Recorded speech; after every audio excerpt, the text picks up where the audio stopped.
जैसा कि दोस्तों हम थंबनेल में देख ही चुके होंगे कि हिंदी साहित्य का इतिहास रामचंद्र शुक्ल की पुस्तक में हम पार्ट 2 देख चुके हैं। पार्ट फर्स्ट में आदिकाल के विषय में देख चुके हैं कि इसमें विषय सूची में हमें क्या क्या पढ़ना है, और मध्यकाल के विषय में भी देख चुके हैं कि हमको इसके अंतर्गत क्या पढ़ना है, और रामचंद्र शुक्ल ने मध्यकाल को क्या नाम दिया और आदिकाल को क्या नाम दिया। आदिकाल को वीरगाथा काल नाम दिया था और मध्यकाल को भक्तिकाल नाम दिया था। इसी प्रकार से रीतिकाल को उत्तर मध्यकाल का, तो उत्तर मध्यकाल को रामचंद्र शुक्ल ने रीतिकाल का। तो रीतिकाल का समय कब से कब तक माना गया?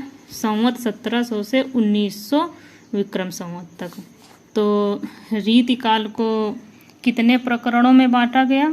रीतिकाल को 3 प्रकरण में बांटा गया। तो फर्स्ट प्रकरण में क्या है? सामान्य परिचय। रीतिकाल के पूर्ववर्ती लक्षण। सामान्य परिचय के अंतर्गत हमें क्या पढ़ना है?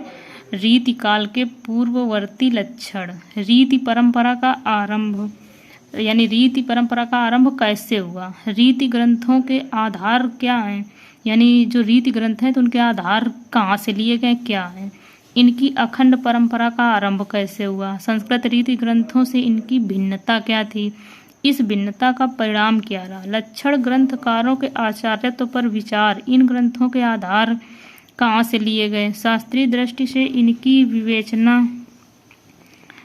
क्या थी? रीति ग्रंथकार कवि और उनका उद्देश्य क्या था? उनकी कृतियाँ की विशेषताएं क्या थी? साहित्य विकास पर रीति परंपरा का प्रभाव क्या था? रीति ग्रंथों की भाषा क्या थी? रीति कवियों के छंद और रस क्या थे?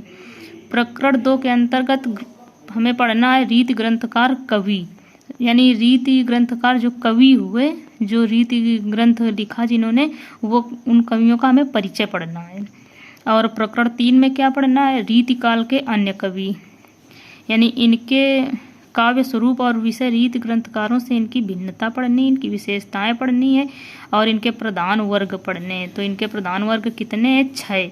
नंबर 1 श्रृंगारी कवि पढ़ने हैं, नंबर 2 कथा प्रबंधकार, नंबर 3 वर्णनात्मक प्रबंधकार, नंबर 4 सूक्तिकार, नंबर 5 ज्ञानोपदेशक पद्यकार, भक्त कवि, वीर रस की फुटकल कविताएं।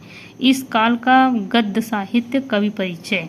रीतिकाल के अंतर्गत हमें इतना पढ़ना है। और दोस्तों अगले पार्ट में हम आधुनिक काल के अंतर्गत हमें क्या क्या पढ़ना है उसके विषय में अगले पार्ट में देखेंगे।